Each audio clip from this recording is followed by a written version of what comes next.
Welcome home to USA Global TV and Radio, a place where dreams take flight, with authentic storytelling, diverse perspectives and meaningful conversations, where global stories unite and bridges are built beyond all borders. Discover world-class education, entertainment, hope and inspiration. Together, we're building bridges worldwide. Subscribe to our channel, USA Global TV. Download our app, USA Global TV. Be our guest or join our team. Visit usaglobaltv.com. Thanks to our founder and executive producer, Dr. Jacalyn Kerbeck. Music score by Yeffy Tang from Cloud Road Music.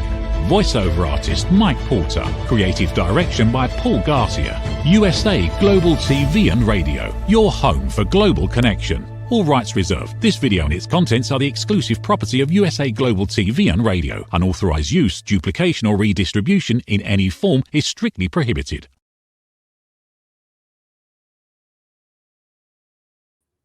Howdy, Red O'Loughlin here. We're on the corner bookstore on the USA Global TV and Radio Network. And today I'm welcoming back a former friend, literally, because he's been on the show more than a couple times, and I've gotten to know him over the years. So Doug Lawrence, Canadian author of will be 3 books here very shortly, in another week or 10 days. And he has a special area of interest, and that's grief and mentoring in order to overcome that grief. And that's something that all of us share over time, whether that grief is the loss of a loved one, loss of a job, lots of things cause us to have problems, PTSD, just all sorts of issues that kind of almost accumulate in mental health issues. And so Doug is what I consider a foremost expert. He's a Canadian, but I would say for the North American continent, he's probably one of the top people to consider. So Doug, please join me. Good morning, Red, and thank you for the opportunity to chat with you. It's been a while. It has been. I could say it was last year, and it really was last year. But anyway, before we get into the book authoring part, why don't you take a brief moment? And I know it's in your website, and you talked about it in many cases. But can you give our audience just a little background of the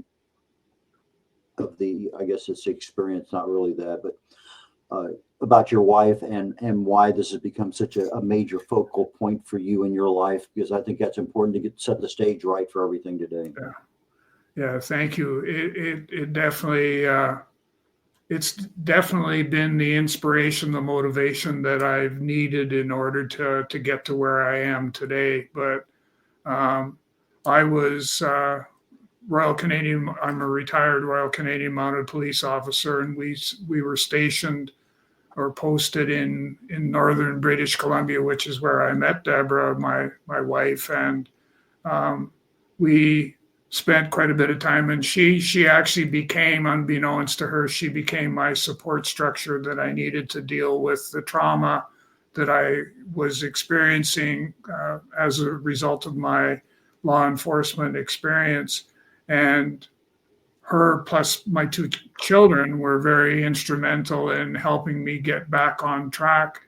And then just as we're starting to, develop some foundation and dealing with the post-traumatic stress, Deborah ends up with cancer and ends up actually passing away from cancer in 2021. And that started a whole sequence or chain of events where I started to experience the different things that can happen to you as a result of going through a grieving process. And I continue to this very day struggling and trying to deal with the aspect of grief and the impact and that it has on all of us, as kind of as you mentioned earlier. So that is, for me, it was Deborah is the inspiration for a couple of the books that I've written, but more in particular to one that I have written. She was the mainstay, the main reason, and I also, as a result of that, I dedicated the book to her. Okay, you have a book, You Are Not Alone, and The Gift of Mentoring. And The Gift of Mentoring was also with the co-author, Emily Hunter. But let's go ahead and get to the first one, You're Not Alone. That was your first book by yourself, right? Yes. What difficulties did you have writing it? How long did it take? And just because authors sometimes spend 10, 20 years writing a book and it finally gets done, and then the second book comes out a year later. So yeah, that's actually quite interesting because You Are Not Alone was a book that started as a result of, maybe I'll back up. So my first book, The Gift of Mentoring, came as a result of some friends and colleagues. Actually, the guy, Jim McKillop, a guy that I went through RCMP training with. So we were in the same troop going through training and stuff. And so he wrote a book, Notes from Papa is the title of it. And it was motivational messages for his kids. So he would send them on a daily basis and stuff. And so as he accumulated all those, he started to see that there was perhaps, here's an opportunity, Doug, for you to take all the blog articles, and I had been writing a significant amount, take all the blog articles and turn them into kind of, as I say, smish them together and turn them into a book. And so I did that, and we ended up self-publishing it, and it went out. And what it basically was a mentoring 101. So it gave you the basic understanding of what mentoring's all about and what the benefits are and how it can be of value to you in a number of different sequences. And then somebody foolishly suggested that, well, gee, you wrote The Gift of Mentoring. Why don't you write another one, but write about how mentoring can be part of the mental health story? So consequently, You Are Not Alone was born, and I spent quite a bit of time writing that particular book. I went through, the aspect of I lost my focus. I ended up I had to come up with some strategy of some sort to be able to get back in gear and get writing again.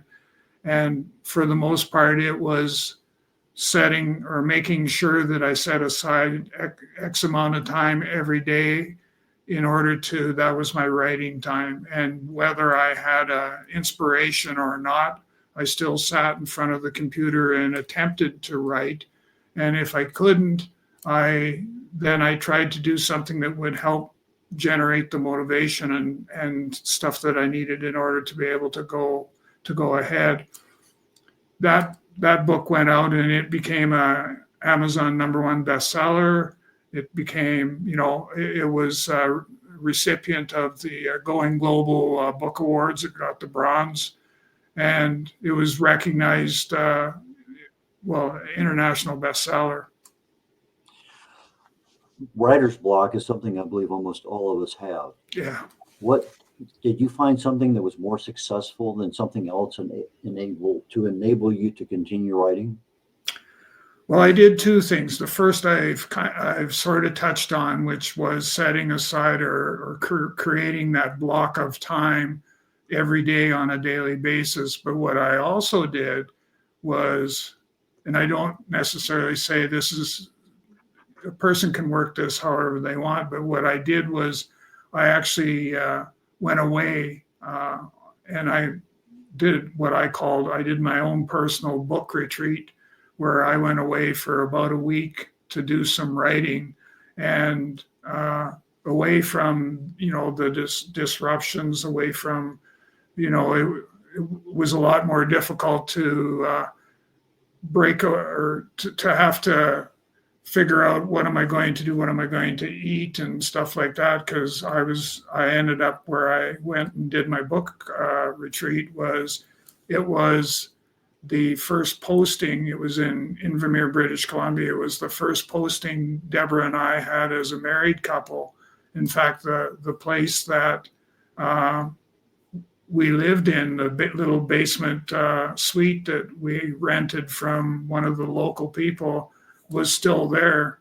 And I was just back there just recently. I took a bit of a break from everything, and just recently, probably about 3 or 4 weeks ago, and I drove up to where the house was, and it's still there, and it still appears as though there's a basement suite. And so I used, that as my motivation to write, and it was as a result of that. I think I wrote about 30 or 40 pages. And then from there, the writer's block that you talked about wasn't quite as significant of a disruption for me, because I think it's because of the location of where I went in order for me to deal with the writer's block. Okay, so you get your book written. Editing's always an issue for all of us authors. It just seems to be one of those ones that, but for the kinds of books that you and I both write, nonfiction, we're not looking at character development or plot or location and things like that. Did you keep the same editor, or did you edit yourself? What was the editing process like for you? It was it was very demanding. I found it challenging, but I think demanding, and it took part of the issue, I think, for me, was the fact that where I found, so I did, to specifically answer your question, self-published my first book, The Gift of Mentoring, and the editing process was very rudimentary because I used friends, family members. I'd actually utilized a ghostwriter to help pull all the content together, and that individual was also supposed to be doing some of the editing. So the editing was kind of a slipshod sort of approach to editing, I think. And then we went to You Are Not Alone, and I actually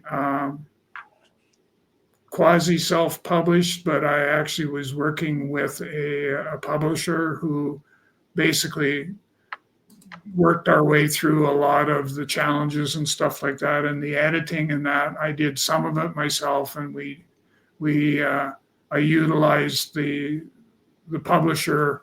I worked with them to do the editing, and then since then I've moved on to a third book, and I worked with a gentleman who, that's what he does for a living, is publish books and editing, and I learned so much from going through his process that I'm hoping that I can retain some of it, so that when I go to write my next one, that it's not going to be quite as challenging as what I found this one. The deal with writer's block, I think the best information I've seen recently came from an article I read about Hemingway and his philosophy on writing. Like 5 points or something. One of them was, don't stop writing when you're done. Always leave the writing with what you know you want to finish with, so that the next time you sit down, you know where you're going. And if you finish everything, sometimes you come back and you don't know where you're going. But he says, always make sure you get the paragraph, the end of the book, the chapter, whatever. Always, what's going to happen. Stop, because that's firmly cemented in your brain. So when you sit back down to write again, boom, you're there and you know where you're going. And in the meantime, thoughts can percolate in your brain as to what's going on. And I have been using that, and I found out that actually works pretty well. I'm working on 2 books right now myself. So probably one of the most difficult things I found as a publisher is that the book is written, it's edited, it's proofed, it's ready to go. get ready to publish, as you talk about self-publishing. And then all of a sudden I have a problem that may take a week or 2 weeks or 3 weeks to resolve, and that's the book cover, the design. Where did you get your book covers done? How long did they take? Were there any problems getting that into the final rendition of your book? So I used an independent graphic artist to design. So for You Are Not Alone, I used that individual to design the book cover for book number 2. Book number 3 was much the same. It was a graphic artist who the challenge that we posed for her was that we wanted her to feed off of the book cover look of You Are Not Alone, because then it sort of segued into the pictures. The pictures kind of, we'll call them pictures, they kind of then were energized from the You Are Not Alone book cover. And as far as time was concerned, You Are Not Alone didn't take very long. We went back and forth. Probably there was 2 or 3 of us that were kind of involved in the book cover part, and we went back and forth until we got it to a place where it felt right. And now with this next book that is coming, the challenge we posed was we wanted to be able to leverage what we had gained with You Are Not Alone. We wanted to be able to leverage that.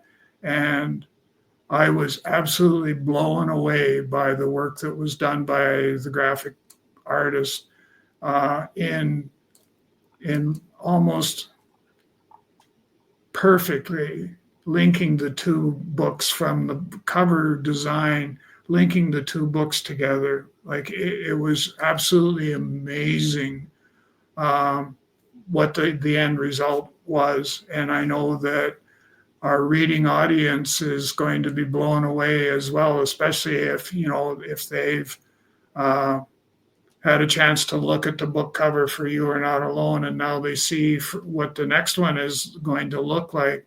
I think they'll be absolutely blown away by what was accomplished as well. What did you learn differently in writing the second and third books that you would say, for a new writer, this is something you might consider? The most important thing, the thing that I took away from the two books was the fact that we need to dedicate time for writing, and that may even be, to the extent of actually sitting there in front of your computer and nothing's coming out. It's just, you're just sitting there. You still have to force is maybe a strong word, but you still have to force yourself to sit there and let things percolate, let those thoughts kind of percolate, because if you don't, they'll be gone. And that was my biggest thing, was my focus is kind of like you had mentioned earlier about, the aspect of the writer's block and all of that. I could very easily slip into that, and I sometimes think that that's procrastination on my part. Is if I procrastinate long enough, maybe somebody else will write the book for me or something like that. But if you're going to go down this path and you decide and I've talked to a lot of people who have come to me to say, okay, tell me about the writing and all that sort of stuff. And the big thing that I've said to people is make sure you sit down in front of your calendar and you block 1 to 2 hours every single day, unless you decide you're going to take a break. And then you've got to ask yourself, do I really need that break? Or can I maybe not take as much of that break, because you'll lose the synergy that you have going for you right now. You're going to lose a bit of that, or quite possibly all of it. and then you've got to recharge and come back at it from maybe perhaps a different approach. Speaking of taking a break, it's that time in our show that we're going to do a commercial break coming up here. So I'm going to see you very shortly, and we'll get back, talk a little bit about your marketing and social media, and then get into some of the content in your book.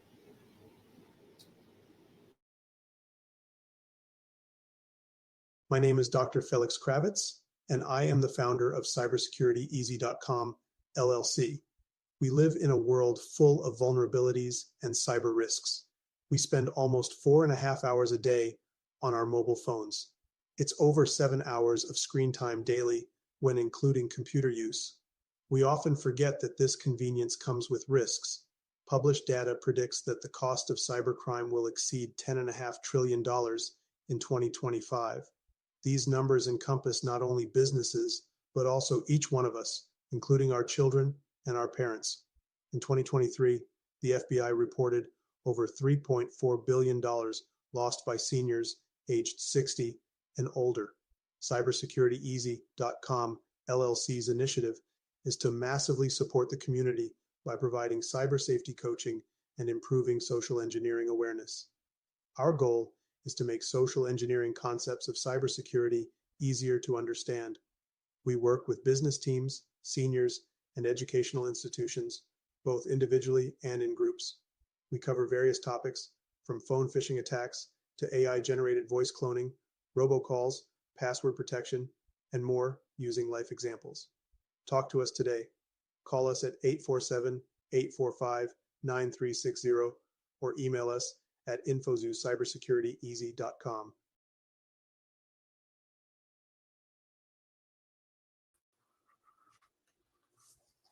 Hi, Red O'Loughlin here. Welcome back to the Corner Bookstore on the USA Global TV and Radio Network.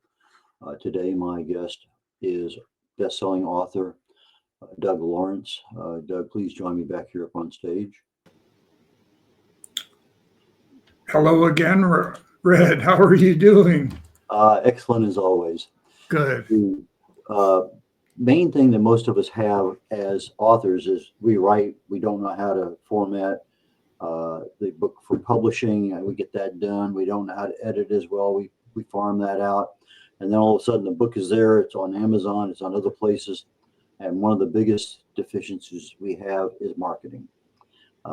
And so what faced you when your book was done? Had you been marketing your book all along as coming out on a certain date?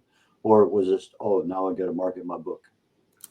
No, we actually, I'm truly blessed because I have my publisher that I work with. I have a publicist, and each one of them has their own team as well to be able to do various tasks. So we, as a group, as a team as a whole, we had talked about when my publicist wanted 4 months, I think it was.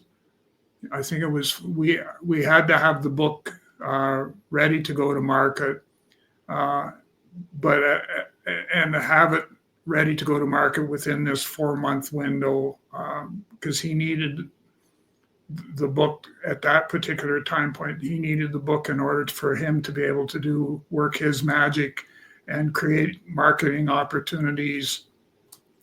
And you go through, and what does that look like? Well, it's podcasts, it's perhaps speaking engagements, it's, interviews, it's book signings. And book signings don't appear to be the flavor of the month lately. So whether we do some of those or not, but we had picked a date for when we were going to launch, and we sort of geared all our marketing efforts towards that date.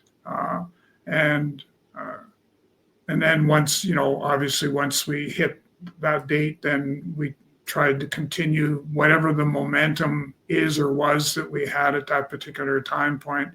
As of the launch date, we wanted to make sure we were able to continue moving forward at that same pace or faster, so that we can get the story out there. Because it's this next book has got a very dynamic and powerful message that needs to be shared, similar to what You Are Not Alone was like. But this next one is definitely one that kind of touches the heart for me anyhow.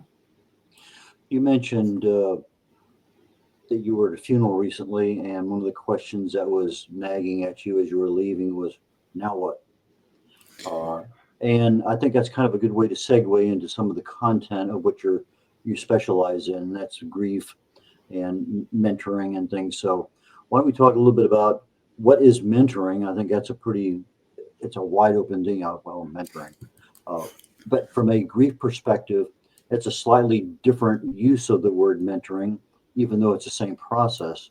So in your context, when you're talking about mentoring, let's talk about what is the real definition of that, and then we'll kind of move a little bit into mental health. So that's the $64,000 question is what's the difference between mentoring and say coaching? And I know for me, mentoring is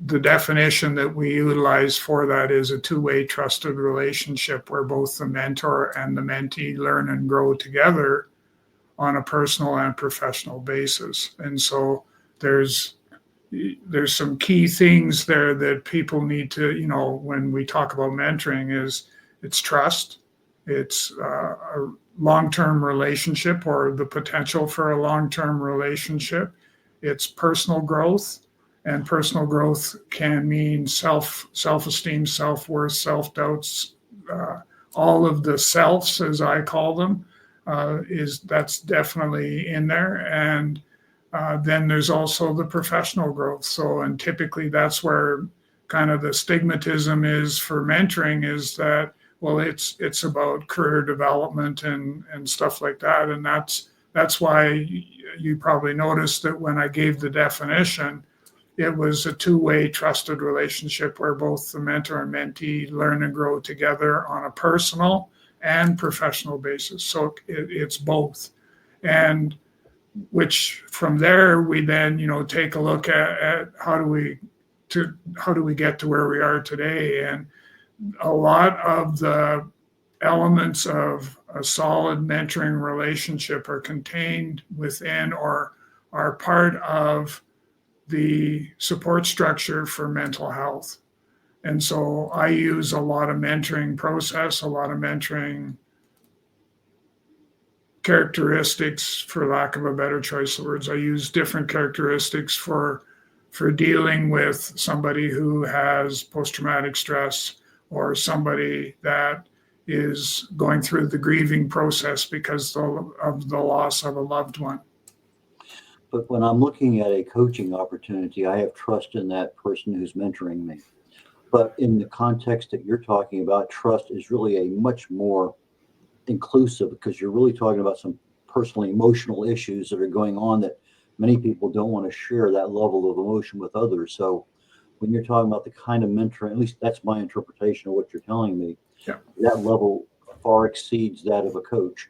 Not just the mere fact that you're going two ways back and forth, but the mere fact that there's some things there that most of us don't want to share with somebody because it's so personal.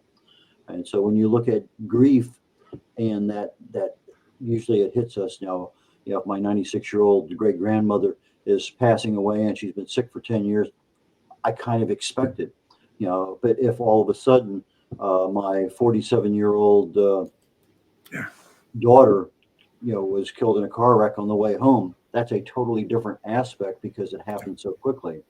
So that timing aspect, I think, is something that can really exacerbate that level of grief. What have you seen?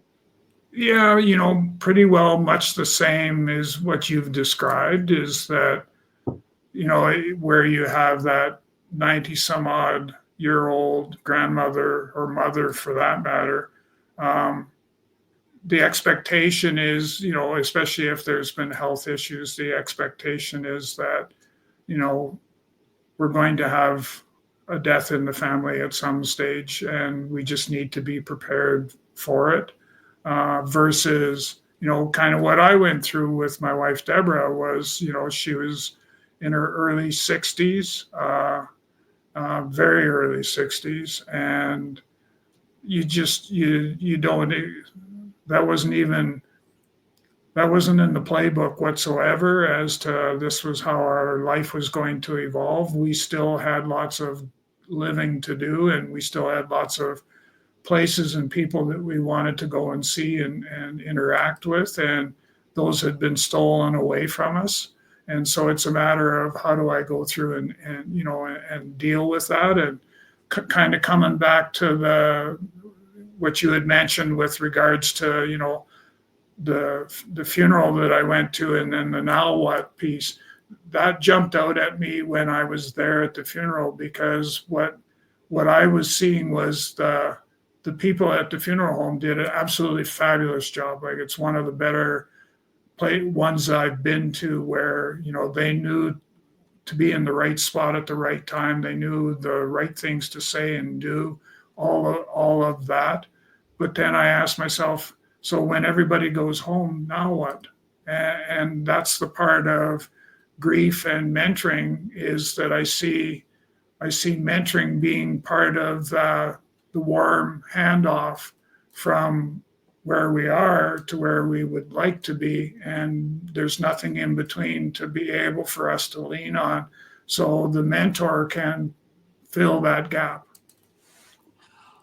When we start having enough grief and anxiety and depression, and we start entering that world of mental health, are there any things that we can see ourselves that something's wrong? Or is it mostly I have to rely on, my friend, spouse, companion, whatever, in order to say, hey, there's something wrong. You really need to see someone or whatever. So that mental health doesn't happen overnight, although I'm sure it can. But outside the PTSD environment, when just grief is happening, and I'm still grieving a year later from, the loss of a loved one. How do I deal with grief myself, and how do I recognize that, hey, I've passed over a boundary that really and truly I probably ought to be talking to somebody? And it doesn't hurt for you to talk to somebody. And that is actually the first step, and that's why mentoring is a kind of a quasi-natural fit for this, because the most important thing that a person can do is listen and hear what the person who is going through the grieving process, listen and hear to what they're saying. One of the things that I know we went through as a family, Deborah and the two kids and myself, was, what are some of the coping strategies? Once you identify that there's something not quite right, and if there are no support mechanisms in place, then where do I go? How do I get there? And all that sort of thing is, we need to be able to deal with that. And one of the stigmatisms that is that, especially with mental health, is that if somebody says, I've got mental health issues, people automatically jump to the thinking that that person's a little bit crazy. And in fact, what it is they're just struggling with their healing journey, and they need some help to be able to continue that journey and continue to move forward. And so, for those of us, is if you recognize there's a behavior change that's taken place, then you need to either suggest that they seek professional help, or as a mentor, you can have a conversation. But at the end of the day, you're probably going to suggest that, this is beyond my scope, and I think, you need to seek professional help. And I'll tell you, what I can do for you is that I'll walk beside you. I won't leave you on the island by yourself, but I will walk beside you as you continue to go through the healing process, which will include, you being able to come out of the closet and ask for help, whether it be a mentor or a professional help, but at least make the request and go from there. Doug, we're getting toward the end of the show, and I always give my guests a chance to say, how can people contact you? How can they get your books? And who is a good client or confidant in this particular case for you? Pretty much anybody that is going through the pain and suffering of the loss of a loved one, especially when we talk about grief and that. And it's much the same for individuals who have experienced post-traumatic stress. The thing to remember is that I've walked in your shoes, or I've walked in those shoes as well. And as a result of that, you'll see on the screen there the book Grief, the Silent Pandemic. That's book number 3 now. And this particular book will launch April 20th, 21st, thereabouts. So you can get a hold of me through email, so doug.lawrence@talentc.ca, or visit my website at www.talentc.ca. Excuse me, and I'll get back to you as quickly as I can. And that can be for whatever the reason. If you just need someone to talk to and you haven't had the greatest of success in tracking someone down, reach out to me and we'll have a conversation and we'll go from there. Okay, Doug, for our audio audience, Doug, D-O-U-G, dot Lawrence, Lawrence, at talent, Talent, C as in cat, .ca. So with that, I'm going to go ahead and conclude our program today with Doug. Thank you so very much. Best-selling author, new book coming out in about 10 days. And I look forward to our next visit. Thank you very much. Thank you for this opportunity. Yeah. And I have 2 more shows coming up shortly. One is I'm going to find extremely interesting because I'm emotionally and financially invested in our next guest. He's been working with me now for almost 8 months on getting my books into various bookstores around the United States. And I got a pleasant surprise just literally yesterday that 2,000 of my books have been sold. And that was just, well, I was kind of expecting it, but when it comes, and that was really and truly a surprise. But so the next program is called The Wise Ones. It's on every week, basically right after the show, The Corner Bookstore, noontime Central. And the topic today is going to be about authors, but it's going to be about the business of how can you maximize your sales and your time and your effort to see a real return on your investment come back from what your pride and joy is, your writing. Immediately following that, I'm changing my routine a bit. Typically, I talk about on Talking Heads, which is 1 o'clock Central, also here on the USA Global TV and Radio Network. My Talking Head show usually deals with some aspect of health and wellness, and I've been doing lately the last several months, what would I do? You know, if I had cancer, what would I do? If I had this, what would I do? Well, I have an opportunity to kind of go down a different road today. Usually on Talking Heads, there's no guests. It's just a show I put on by myself. But I decided that an opportunity is available time-wise, and I'm going to have my daughter join me today. And we're going to talk about, from a father-daughter perspective, life and health. You know, she just became a grandmother, a little over a year ago. And it's just, you know, as we age, different things happen in our world. And it's nice just to be able to talk to somebody a generation younger and just have a conversation. So that's my focus for Talking Heads today, is father-daughter discussion on life and health. Please look on my website, redolaughlin.com, Red, R-E-D, O'Laughlin, O-L-A-U-G-H-L-I-N, for my books. I'm a researcher. I research the human body at the cellular level, chemically speaking. Some of my books are seen behind me on the banner. And my website is still got 1 or 2 little tweaks, but it's basically a functional website.